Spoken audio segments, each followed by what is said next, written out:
بسم الله الرحمن الرحيم. أعوذ بالله من الشيطان الرجيم. بسم الله الرحمن الرحيم.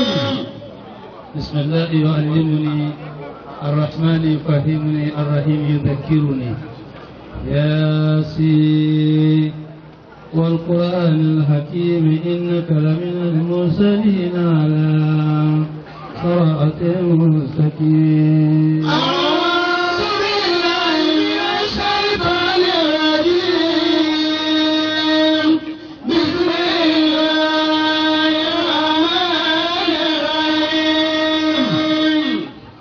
gbogbo bí a ti jòkó ń bílẹ̀ ní ọpẹ́ ni ọ̀rọ̀ wa yẹ ọpẹ́ ni ọ̀rọ̀ wa gbà ní ọ̀kankan wájú ilé bàbá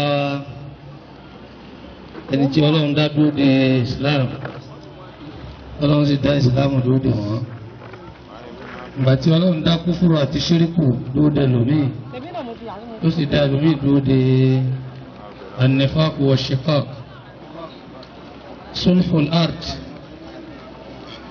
وصلاؤها لولون دابا با سوى عالمي دودي رحمه الله. يبا كو شيو ẹlòmíì wá ṣe bẹ́ẹ̀ á sì tán sórí ẹ̀ náà tí ò ní lẹ́yìn mọ́ láti 100 ọdún lé ń lọ àìmọye Ọlọ́run ti dá wọn dúró de máa yẹ Islam nílẹ̀ Yorùbá yìí kí Islam máa yẹ látọwọ́ wọn káwọn náà máa yẹ Islam títí wá fi dórí bàbá wa tòní bàbá lónìí bá ń kí Ọlọ́run lára tó ṣe. akí bàbá Imam Fúlàní bàbá Imam Mọ̀lẹ́ bàbá Imam Gàmbàrí bàbá Jánásì nígbà tá a kí àwọn àfáà wa àgbà tí wọ́n wá kálẹ̀ pẹ̀lú wa nísìnyí àwọn bàbá wa àlùkálẹ̀ àgbà àkọ́kọ́ nísàlẹ̀ Fúlàní bàbá wa àlùkálẹ̀ àgbà tẹ̀kejì tí wọ́n bẹ ní ọwọ́ tó mi ní àyè àti gbogbo àwọn buhari èèyàn kàrìnkàrìn tí Ọlọ́run pè ní aṣíwájú Ọlọ́run tò wọ́n síbẹ̀ tí wọ́n sì yẹ ibẹ̀ iṣẹ́ náà sì yẹ bọ́ọ̀lẹ̀ lọ́wọ́ wọn. وواكيا ساداتنا وقاداتنا دكاترة وفرافسة والعلماء والأدباء والوعاظ والمدرسين الصوفيين والسلفيين وعلى رأسهم فضيلة الأستاذ أحمد الدكتور البروفيسور دبوي ọmọ bàbá sí Adam ni wọ́n ti dákẹ́ jẹ́nu bẹ́ẹ̀ ni òjò máa ń sì ń rọ̀ lọ́rùn lọ́hùn ọlọ́run jẹ́ àríyìn pé àti gbogbo àwọn tí wọ́n jẹ́ àfáwà ní àyè mo fi tijú ìtìjú tá a kọ́lẹ̀ yìí ni ò jẹ́ ń dápọ̀ àwọn bàbá wa àgbààgbà méjèèjì o ta àdùbàn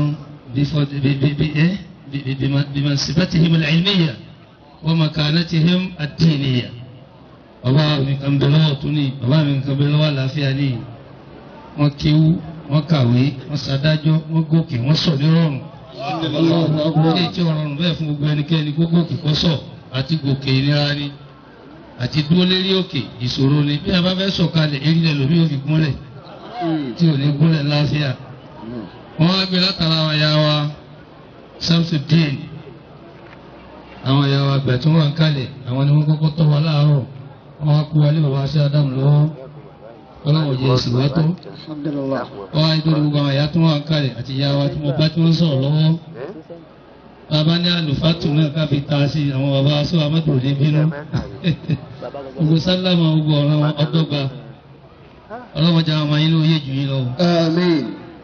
gbogbo àwọn afáàlá lẹ́yìn níwájú mo kí bàbá ìmáàmù ní sàràkí lọ akí bàbá ìdákàlámbì ní táwọn fi kí ọlọ́run ní gbólóhùn kan táwọn atájọ́ máa kéwú káfí yin ọlọ́run náà ní gbólóhùn istighfaru tó mú tàhálílù dání tó tún bá tasbihu ṣe àti tahmidu àti salatu annabi ṣé wàá sọ̀kalẹ̀ sírí àwọn nìkábàtà markazin àti gbogbo àdàbíyà àti zumura. tábà yin lọ́hùn tán ká tó wá kí àwọn bàbá ká sọ gbólóhùn kan kọ́ bá gbàsíkò jókòó pé astaghfirullah la ilaha illallah muhammadu rasulullah as-salatu was-salamu ala khayri khalqillah. Astaghfirullah la ilaha illallah muhammadu rasulullah as-salatu was-salamu ala khayri khalqillah. أستغفر صلة لا إله إلا الله ورحمة صلة الله إلى أرواح ساداتنا خير خلق الله وقاداتنا gbogbo àwọn aṣáájú wa وعلمائنا àti gbogbo àwọn tó kọ́ wa ní mímọ́ وآبائنا وأمهاتنا àwọn ìyá àwọn bàbá tí wọ́n ṣe wàhálà fún àwọn àṣẹ wọn وجداتنا وجداتنا àwọn tó tún bí àwọn náà fọlọ́pàá àṣẹ wọn ومن له حق علينا gbogbo ẹni tó lẹ́tọ̀ọ́ tá a jẹ́ pé ìyàwó à المسلمين والمسلمات ọlọ́pàá bá aṣọ ọkọ wọn. لا يأي منهم ولا موال àwọn tí ń bẹ láyé bá wa kẹ́ wọn ní kẹta yé àwọn tó tún bá wa kẹ́ wọn. ọlọ́pàá bá ti ń jẹ́ ní ọlọ́pàá tó bá yẹ.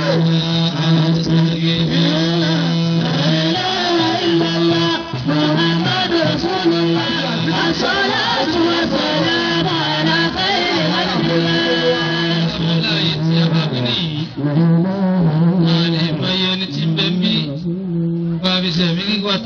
fún ọba wa lórí tẹ̀lé ẹgbẹ́sẹ̀ o.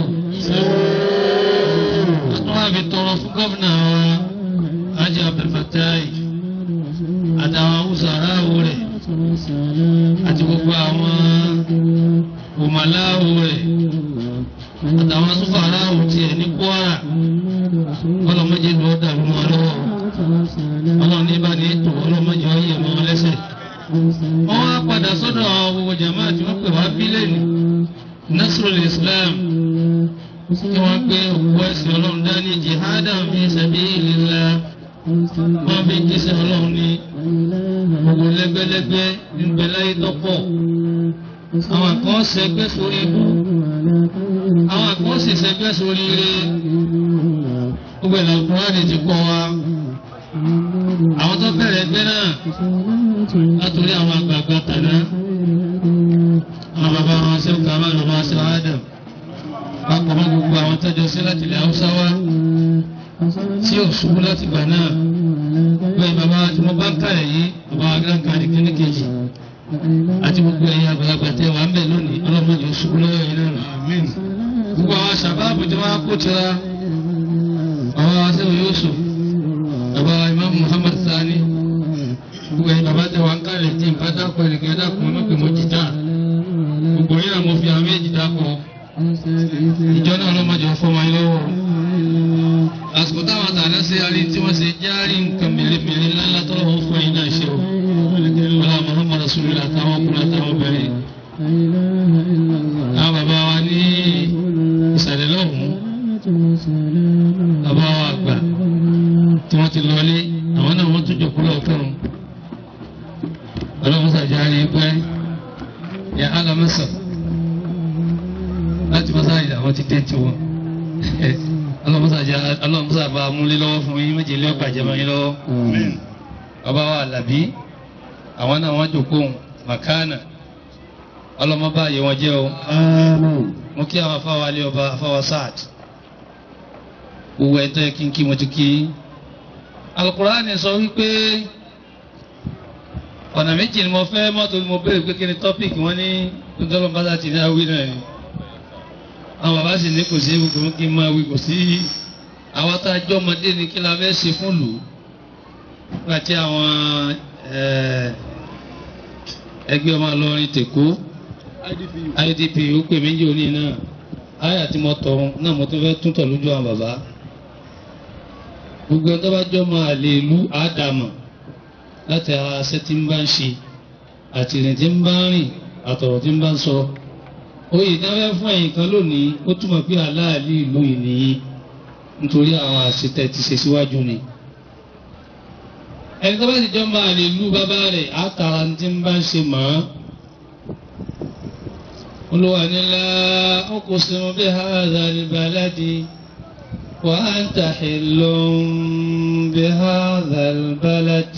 لا والد وما ولد أحسن تكوين في كبد لقد خلقنا الإنسان في كبد أيحسب أن لن يقدر عليه أحد يقول أهلكت مالا لبدا أيحسب أن لم يره أحد ألم نجعل له عينين ولسانا وشفتين وهديناه النجدين ملكبة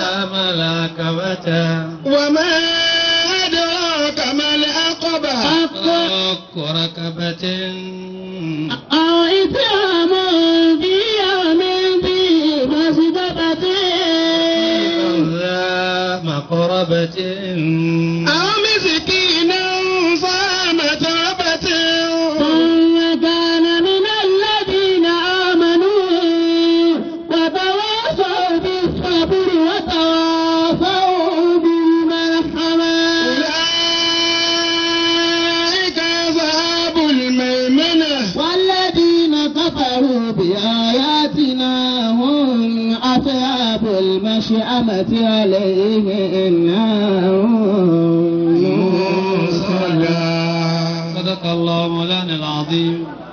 تابعوا سورة كوكو náà kìsọ́rù súwárì lọ́wà ṣùgbọ́n ọ̀rọ̀ tí ń sọ ọ̀rọ̀ gbékunmi ní ọ̀rọ̀ téèyàn ọgbọ́ tí ò ní lè sùn ní àwọn ará Mẹ́kà wọ́n bú ń ṣe ọlọ́run nípa ọmọ àlè Mẹ́kà ní èyí ń da Mẹ́kà rú ń dà lúrú ń bà lú jẹ́ ń bà lé jẹ́ gbogbo kọ́lṣọ̀ àwọn táwọn máa ń ṣe tẹ́lẹ̀ ó yí padà tó bá dọdọọdún ọjà Wùkásà ni wọ́n pé wọ́n máa wá lọ kọrin kí baba ńlá baba wọn wọ́n máa kọrin kí àwọn ìyálàyà wọn àwọn olówó wọn ní tí wọ́n fi díndín ọ̀sẹ̀ kan ṣe ní ọjà Wùkásà nù àbí jù bẹ́ẹ̀ lọ. ìwọ́n wá dé òòṣà ní okùn kábà rẹpẹtẹ táwọn ń sìn 100 òòṣà yàtọ̀ fún àdáni kọ̀ọ̀kan yàtọ̀ fún èyí tí kálukú tó ń dá ṣe ń lé ara rẹ̀ àwọn ọgbọ́n òòṣà tí mẹ́mbẹ̀ rẹpẹtẹ yìí ìwọ́n wá dé ní gbogbo ọ̀sà yóò dá mọ́ àwọn ń kígbe ahad ahad ahad ṣé gbogbo àwọn ọ̀sà táwọn ń sìn èyí táwọn fi wọ́wọ́ mẹ́mbẹ̀ èyí táwọn fi wọ́ ọmọ mẹ́mbẹ̀ èyí táwọn fi kọ́lé mẹ́mbẹ̀ èyí táwọn fi ṣèyàwó mẹ́mbẹ̀ èyí táwọn fi ṣèṣọ́ mẹ́mbẹ̀ kí máa sọ àwọn ìyá wa ṣe tí wọ́n wà dé ọmọ àlè Mọ́kà ní ọlẹ́nu wọn àkọ́dísá àbálùkù fáàrù kọ́díhà Muhammadin wọ́n ti bá sábà àwọn kìfìrí kọ́ sáà máa bó ń ṣe ọlọ́run sáà wọ́n á pè ń ṣá ìrún wọ́n á pè ń ká ìnún wọ́n á pè ń mẹ́jìnúnú gbogbo èébú wọn nì wọ́n fi ń ròyìn ẹ̀kọ́ ń lọ́dà Mẹ́kà ọ̀jà gbọ́ra wáyé mọ́ gbogbo ará òkèèrè ní máa wá ṣẹbọ Mẹ́kà níhìn lẹ́nu ọlọ́run jọ náà ọlọ́run wá ń fèsì fún ṣe ọlọ́run àtànẹ́bí ń ronú pé àwọn òsì dàníyàn kọ́ bàjẹ́ fún lu yìí mo sì rò pé kọ́ dàrú fún lu yìí tọ́lọ̀ ní í ṣe ibi ìwọ́n bí bàbá mi ibi ìwọ́n bí ìyá mi ẹ wà ń pè mí lọ́mọ àlè ní sájòjì ọlọ́run wa ni láàrín bí àdàlẹ̀bàlẹ́dì wà á tàhìlọ́ bí àdàlẹ̀bàlẹ́dì. láàrín bí àdàlẹ̀bàlẹ́dì wà á tàhìlọ́ bí àdàlẹ̀bàlẹ́dì. ọlọ́run ni wọn Muhammad òkùsímù ó búra pẹ̀lú títóbi ọlá mi àwọn bàbá wa ní ìyìn wa ní mo fẹsẹ̀ kan lámùnì búra anta hillun bi hadha albalad ìwọ gangan ni hillun ọmọ ọkọ ni ọ ní Mẹ́kà lasta hiriman bal anta hillun èyí sọ máàlì àwọn tó bá pè ọlọ́màálì àwọn ni hírímù àwọn ọlọ́màálì Mẹ́kà nítorí kíni tàríkìyàn wà ilmiyan tàbáwò ìtàn Mẹ́kà ẹ̀bọ̀kọ́ bẹ̀rẹ̀ Ànábì Ibrahim alayhi salatu wa salam ọwọ́ akọ́ Káàbà síbẹ̀ lẹ́yìn ìgbà táwọn ànábì Ọlọ́run ti lọ tí wọ́n ti lò bẹ̀ òun tó tún kọ́ ni nígbà àwọn mẹ́wàá la gbọ́ nínú ilé orin kan pé wọ́n kọ́ Káàbà wọ́n tún kọ́ banal bayta ashrun wa baytul ilahi mada dahri min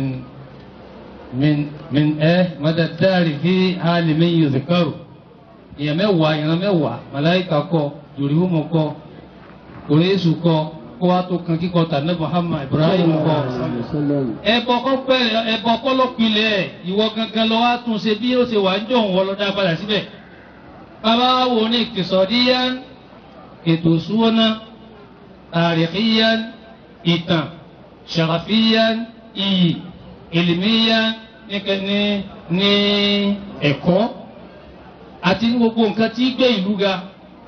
Káwá ò bàtà ànábì bẹ̀rẹ̀ sí lògbèsè ayé rẹ̀ Mọ́kà títí dè ní ànábì tún Mọ́kà ṣe ni àbọ̀bá Mọ́kà yẹ. وأنت حل بهذا البلد.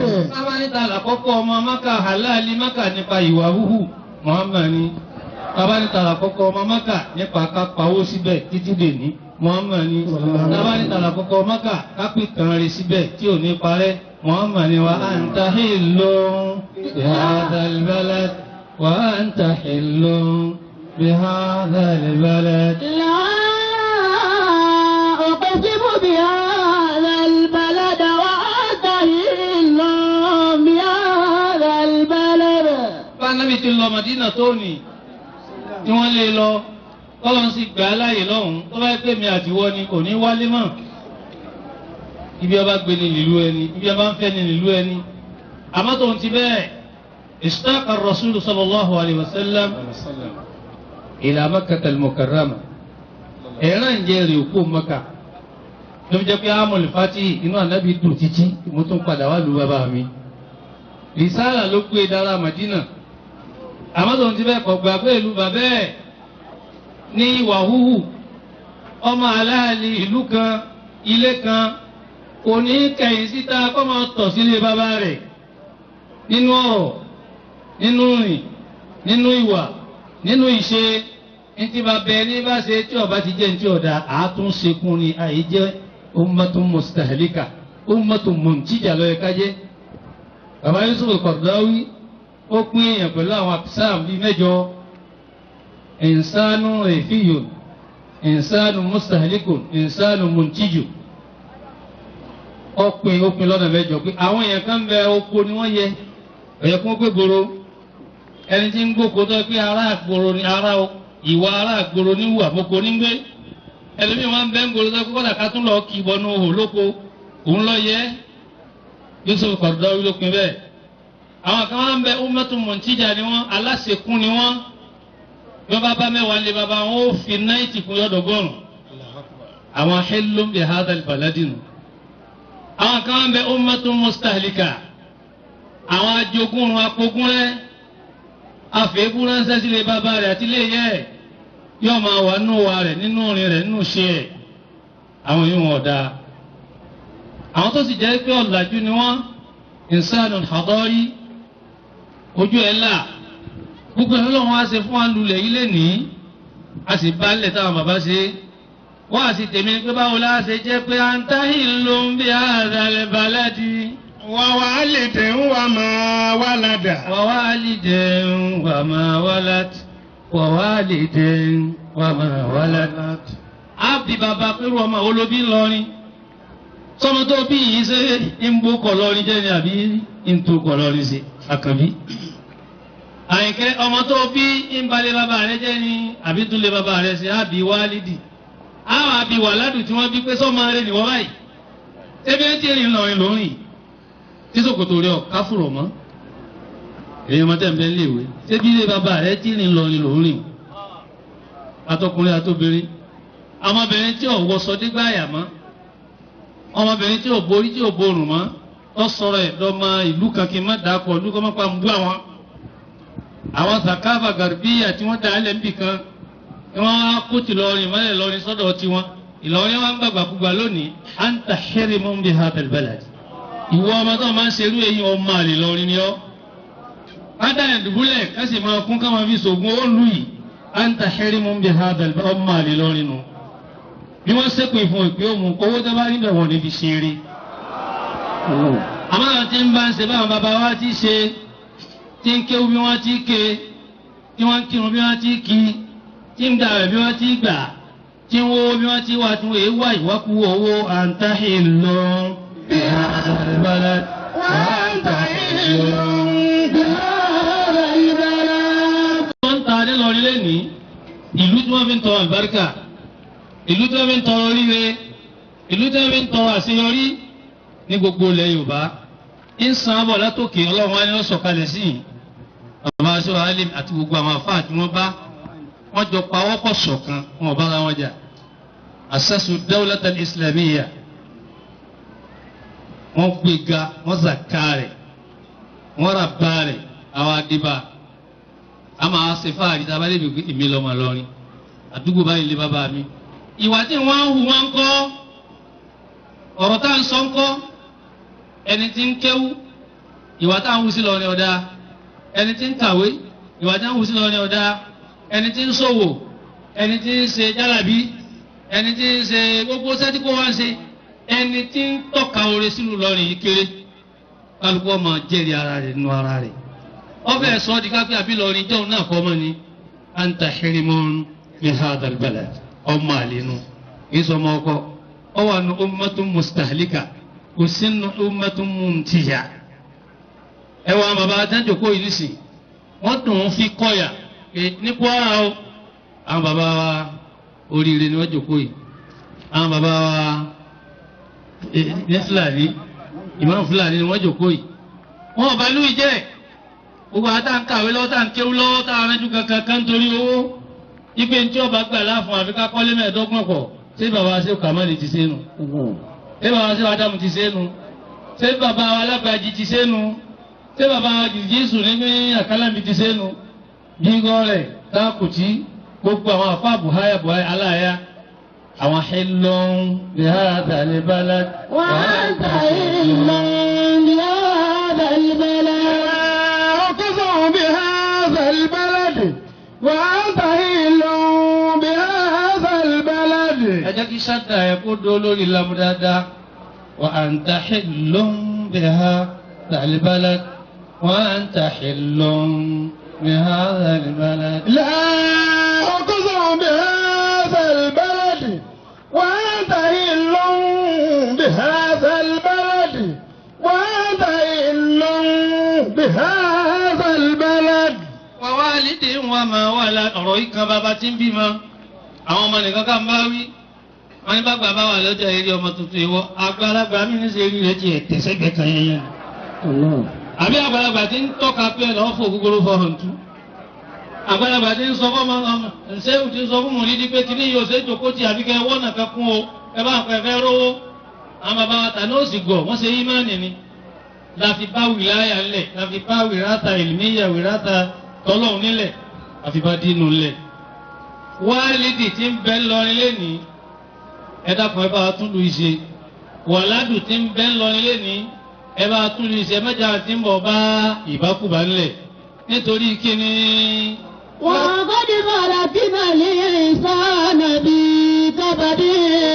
ìlè sáré tó o sì bẹ̀rẹ̀ dọ́gbọ́n tó kó tètè tó ó tiẹ̀ má jẹ halali mọ́ wá pé gbogbo tó kù ti ń jẹ láyé haramu ni ọmọ bẹnu problem náà ni. wọ́n yẹ pé àwọn tó bá mọ oògùn tí ń jẹ oògùn ní problem ni àwọn olóògùn ni ọ̀bá láyé kádàrá ṣàgbó olóògùn kádàrá ṣàgbó àfáà kádàrá ṣàgbó onímọ̀ ọ̀ṣàgbó asọ́jà ọ̀ṣàgbó ọlọ́pàá ọ̀ṣàgbó ẹnikẹ́ni kò síbẹ̀ ti lè sáré tó ń ta bá kọ́ ọ́lẹ̀ fún ní ọ̀jẹ̀ tiẹ̀.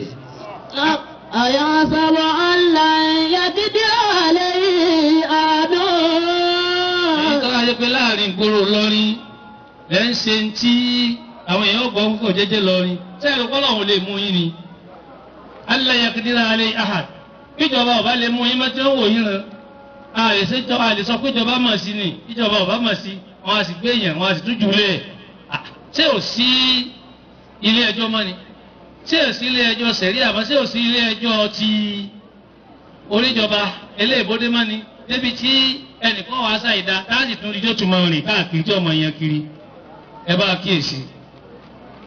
kíyèsí àmọ́ bẹ́ẹ̀ nìkan ọba dá sí ọlọ́wọ́n dá sí gbogbo ẹ̀. yaqulu ahlakitu malan lubadan. láwọn àwọn ṣe báyìí pé mo kó jọmọ ra mọ́tò jọmọ kọ́ pẹ̀tẹ́ẹ̀sì mo lówó tẹ́nìkan ni mo ní tẹ́gbẹ̀ mi ò ní. ayahsabu an lam yarahu ahadun. yorùbá nìkan ọ̀mọ̀gbà tó ń saburú ni àbí wọn ọlọ́run ò lè mú ẹni. alam naj'al lahu 'aynayni wa lisanan wa shafatayni ẹnu tó fi ń sọ̀rọ̀ àwa la fún ọ ojú tó ń fi ń dá nǹkan mọ̀ àwa la fún ọ ọwọ́ tó ń fi ń mú nǹkan àwa la fún ọ ẹsẹ̀ tó ń fi rìn gbogbo tó kójọ tó ń sọ lálẹ́ lérí àwa la fún ẹ. وهديناه النجدين. ọ̀làkìtà àmàlà àkàbàtà ó ṣẹ̀ṣẹ̀ bẹ̀rẹ̀ pírọ́blẹ̀mù ni o ìpìlẹ̀ ọlọ́run tún sẹ́wọ̀ wọ́n bá rò pọ̀ bọ́ọ̀nù òsì ọ̀sì bọ́ sínú eré ibú mi. وما ọtún wa kírètì wàhálà kalẹ̀ fọ́ọ̀mù rẹ ti ń bọ̀ lẹ́yìn ẹ lọ wọlé àwọn afá kan ó ti parẹ́ àmọ́ ntọ́fà ó yí ọlọ́run ó yí àfọ́ ẹ wọlé àwọn lọ́balọ́ba kan ẹ wọlé àwọn oníjọba àná ìjọba alágbádá àtàná ìjọba sọ́dẹ̀ àtàná ẹni ẹ bá rí tó wà ń jẹta tó tún kù lánàá tó tún kù lónìí òun àárín pẹ̀lú ọlọ́run dáadé.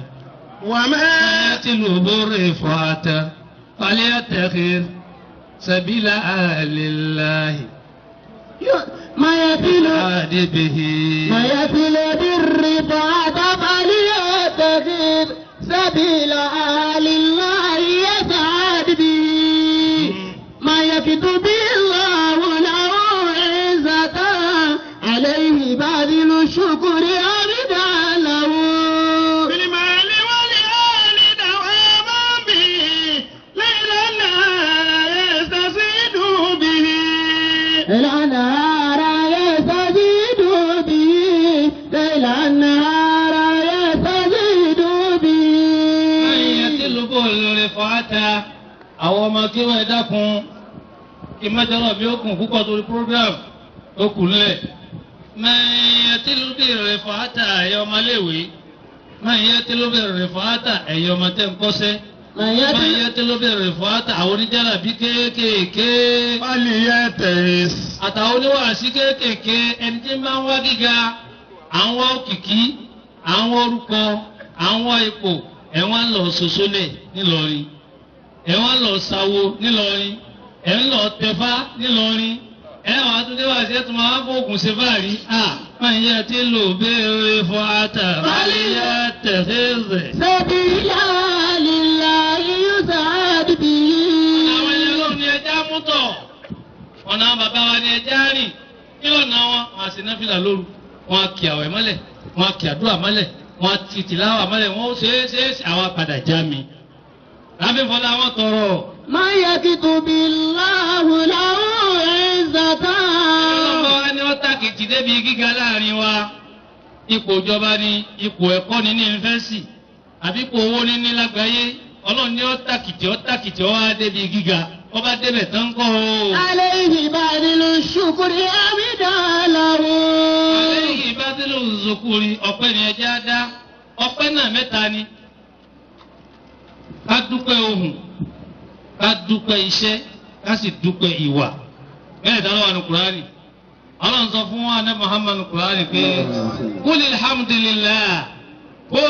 alhamdulilayi káwùlẹ̀ máa sọ lọ́rọ̀ ẹnu pé mo dúpẹ́ má máa kàràn sọ ọlọ́run mọ́ má máa rojọ́ ọlọ́run kí mọ́ má máa fẹjọ́ ọlọ́run sùn kiri mọ́ ọlọ́run ò ṣe ọlọ́run ò ṣe ọ̀ ń jẹ ọlọ́run ò ṣe ò ń mu ọlọ́run ò ṣe ọ̀ ń lọ ọlọ́run ò ṣe ọ̀ ń bọ̀. Alhamdulillah. ọ̀sẹ̀ tí ọ̀gbádùn ti ń bẹ lọ́sibítù wọ́n ṣe kò dìde ẹnìkan ṣe ń bẹ ẹjọ́ kàwé ni kò débi tí wọ́n dé wọ́n ń pọ́ ọlọ́run ò ṣe òun rojọ́ ọlọ́run kí àádúpẹ́ lóhùn ni kúlẹ̀ alhamdulillah àwọn èèyàn wí o alhamdulillah kúlẹ̀ alhamdulillah kúlẹ̀ alhamdulillah ọ̀hún lẹ́nu ọlọ́wọ́n sọ́wọ́ nẹ́bí dáúdà pé ìmálú ala dáúdà ṣùkúrà àṣà àtún máa ń ṣiṣẹ́ ọpẹ́ a máa ń ṣiṣẹ́ ọpẹ́ iṣẹ́ ọpẹ́ ni kò ná owó iṣẹ́ ọpẹ́ ni kò tọ́jú ẹbí rẹ kò tọ́jú ará rẹ láti fi dúpẹ́ èmi tiẹ̀ ga láàrin ẹbí mi mo ga nù ìlú mi ṣe dáadáa sínú ìlú náà kí wọ́n mọ̀ pé àsìkò tẹ́mi ń bẹ́ nù ìlú yìí tí mo ń bẹ́ nù ipò báyìí nǹkan tí mo ṣe sílùú rẹ̀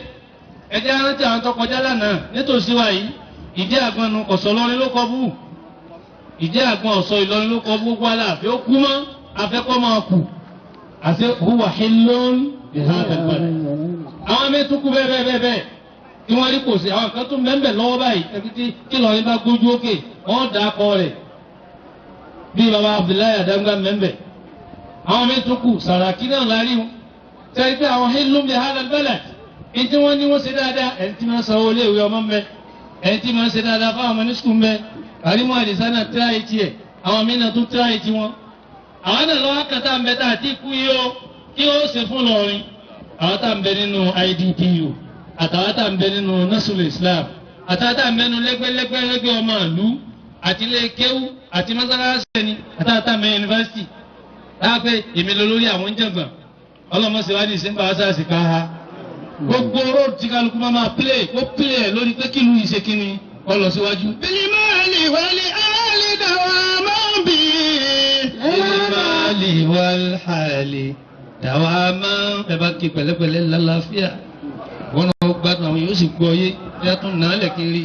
bilimali wali ali dawama bi. layla nara yasafidu bi. ẹ bá lówó kọ́ náwó ẹni bá lálàáfíà kọ́ náà. Jama'a Nasrul Islam mi tí wọ́n gbé dé lárí àwọn nǹkan míì ta tún fẹ́ gbé ṣe ọlọ́run ràn wá lọ́wọ́. afasiko yìí kí gbogbo ẹ̀yin olóyè tí wọ́n fẹ́ fún lóyè oyè nínú Islam ìṣe haramu torí wa bá tún ra àwọn kan wọ́n tún lè sọ pé mo lẹ ti rí oyè bídíà ni. ànábì fi àwọn èèyàn joyè ọ̀ráyè wúyè ni bóyá bí mo ti tọ́ ìyá bàbá wọn bá ń kán mọ́ sí àwọn náà ló ń ṣẹ̀ríà. Ànábì fa àwọn èèyàn joyè nínú Islam àmọ́ kò sáyè àti wúyè káwá jòkó báyìí káwá pé tọ̀ lágbájá ẹ wá wé láwà ní fún kò sáyè wọ́n ṣe tàṣíṣù dáwọ́là lọ́wọ́ àwọn oyè kọ̀ọ̀kan ní Ànábì fi àwọn èèyàn jẹ bẹ̀rẹ̀ látòrí Abubakiri Edna Abubakar ó joyè Abdullahi ibn Abi Quhafa òun ni Abdullahi ọmọ Abi Quhafa. أجمعت الأمة على تسميته بالصديق. ó pa Ummatul Islamiyya wọ́n parapọ̀ sọ Abubakar ní Siddiq. Siddiq kọ́ ni wọ́n sọ ìwà rẹ̀ lọ́sọ̀ọ́ ló kọ́ lọ́sọ̀ọ́ dolóyè kì í kúrọ́ kì í jà nẹ́bì níyàn kì í takò alukurani kì í takò sunna ní wọ́n sọ ní Siddiq nígbà líle Siddiq nígbà rọrùn Siddiq nígbà tí bí ń pa wọ́n Siddiq ńgbà wọ́n yó. kì í ṣe pé ńgbà tí ó bẹ̀rẹ̀ ní wọ́n ń sòdodo ńgbà owó dé lọ́wọ́ dòkùrọ́ bíi tèmi àti tiẹ̀ yìí. oyè ni wọ́n fún lóyè ànábì fún lóyè rẹ̀ jẹ́mọ́ fún lóyè rẹ̀ àmọ́ bọ̀sáyà ń wúyè bọ̀sáyà ń sayẹyẹ. ẹsẹ̀ kíá. Umar bin al-Khattab. bàbá Umar bin al-Khattab ọwọ́ sí ànábì Muhammad ni. Umar al-Faruq. wọ́n pè ní Faruku kì í fẹ́ràn òdodo lọ́fẹ́ ọ̀rọ̀ bá dàrú ní sèyọ́ faraka rẹ̀ yóò yanjú ẹ̀ àmọ́ olódodo àmọ́rọ́ ẹnì kí kúrọ́ wájú Sayyidina Umar tó yóò ṣèlú ẹ̀ léṣe òun náà fẹ́ràn oyè tí wọ́n fún un. Usman bin Affan. Usman ọmọ Affan. La yura ahadun tazawwaja bintay nabiyyi ghayrahu. ẹnì kan ọ̀fẹ́ ọmọ méjì lọ́dọ̀ ànábì òun nìkan ni ní wọ́n fi pè é Zinu Nuraini. Lidhalika summiya Zanuraini. àwọn kan sì ní títíjú ọlọ́run tí máa tíjú ọlọ́run Sayyidina Usman kì í fẹ́ wo sánmà báyìí láti fi tijú ọlọ́run ní pé kí wọ́n gbójú òkè kí wọ́n wọ́lọ́kọ̀ jẹ mí pẹ̀lú rẹ̀ táwọn ọ̀nàjú sọ̀rọ̀ táwọn sọ̀sọ̀ kú sọ yìí. ó sì tún tijú àná Muhammad ni wọ́n fi pè é sínú rẹ̀ ní oyè tí wọ́n fún un wọn ráyè wúyè ní oyè dáa. àáfùyàn lóye nítorí kó lè múra ṣiṣẹ́ àáfùyàn lóye nítorí kó lè kákí kó kù náwó ojú òní kó tún múra kó sì mí. wa huwa ahadun mubashirina bil jannati. sọ ọjọ́ lọ. wa huwa min allazina jama'u al-Qur'ana. ọ wà náà tó ká Al-Qur'ani jọ. Ali ibn Abi Talib. ẹlẹ́kẹta àwọn ẹlẹ́kẹrin wọn nù Ali ibn Abi Talib. Ruyatul Muhtadin. wọ́n pè ní Ruyatul Muhtadina fúláàjì gbogbo àwọn tó bá fẹ́ mọ̀nà ọlọ́run ni. Wa Nurul Muti'ina. ìmọ̀lẹ̀ gbogbo ẹni tí wọ́n bá ṣe tọ́lọ́ta ní Muhammad. Imamun adilun. ìmáàmù tó ṣe déédéé. Wa sahibul qalbil uqul. ọkàn rẹ̀ ọ̀rọ̀ fọlọ́n púpọ̀. Wa lisanu suhul. a sì máa sọ̀rọ̀ a máa ṣe déédéé. Wa kidamuhum imanan. gbogbo gbèsè Sayyidina Ali ìmánì ni kì í ṣe nǹkan tọ́lọ́wọ́ tá ní Muhammad fẹ́. Wa aidara. wọ́n tún wá sọ ní Ali Aidara agbógunmọ́tì ní jẹ́rẹ̀ bí ó kọ́ lé baba Adam. ìmáàmù Ali agbógunmọ́tì ni kì í bẹ̀rù lógun. Wa qala Rasulullah sallallahu alaihi wasallam fi shanihi. ọ̀tí ẹ̀ lọ́bọ̀ mí ká fi tiẹ̀ láti sọ tiẹ̀. Tọ́lẹ̀ tún Abdullahi. tọ́lẹ̀ àtọ̀ ọmọ Abdullahi tẹ́ bá fún yín lóye lónìí ẹ̀yin ìyá wa. tẹ́lẹ̀ fún yín láwọn ọdún lónìí ẹ̀yin bàbá wa àbẹ̀nẹ́báwé láwà ní àdínì fún. wọ́n mọ̀ pé wọ́n kí n kú iṣẹ́ àná wọ́n tún wá sọ fún pé kó múra kó tún ṣe òmí. Qala Rasulullah sallallahu alaihi wasallam. Ànábì sọ wáyé pé. Man sarrahu an yazura ila shahidin. ẹni tó bá dùn máa ń nú láti lọ bẹ aṣíwájú kan o. Yamshi ala wajhil ariji. ìrìn lórí ilẹ̀ yìí. Falyanzur ila Talhat ibn Ubaydillah. ọ̀dọ̀ Talhat ibn Ubaydillah ni ẹja lọ́kẹ́ máa lọ kí ẹ máa lọ bẹ̀ wò. báwọn oyè ṣe lọ́nu wọ́n fún Àdíjà ní tiẹ̀ wọ́n fún Fatima ní Zahra wọ́n fún Aisha ní Humaira wọ́n fún wọn bẹ́ẹ̀ Ànábì àpè wọ́n bẹ́ẹ̀ fún ẹ̀ àwọn sàbí wa kọ́lẹ̀ wọn máa wá pé ń tọ̀hún bẹ́ẹ̀ gbogbo ẹni tí wọ́n fún lóye lónìí àti awọ́d ọlọ́run jẹ́ ṣe pẹ́ o akí owó ìjọ gbogbo ọlọ́run jẹ́ sọ̀pọ̀lọpọ̀ ẹ̀ ọlọ́run Muhammad al-Fatiha. alhamdulillahi rabbil alamin arrahmanir rahim maliki yawmiddin iyyaka na'budu wa iyyaka nasta'in اهدنا الصراط المستقيم صراط الذين أنعمت عليهم غير المغضوب عليهم ولا الضالين آمين. abẹ́ àsìkò yìí gba fáwọn aṣọ́lágbẹ́rú lálejò kọ́ máa wulẹ̀ kọ́ máa rọra mùdírù Darul Kitab wa Sunnah nínú àwọn olóyè torí náà ni a sì kí bàbá wa rúhù bàbá wa Sheikh wa Adam Abdullahi Al-Alori bàbá wa Sheikh Kamal Al-Adabi àti bàbá mufti tán lọ lẹ́jọ́ ní ọlọ́mọba kẹ́ wọn. wọ́n wá fi àsìkò yìí láti àfa mi Sheikh Habibullahi Adam Abdullahi Al-Alori Mudirul Markaz ọlọ́mọba sọ wọn bá dáàbò bò wọn. mo tọ́ padà sórí ìjòkó pé mo kí gbogbo yín pé salatullahi wa salamuhu alaykum ajma'in subhana rabbika rabbil izzati amma yasifun wa salamun ala al-mursalin.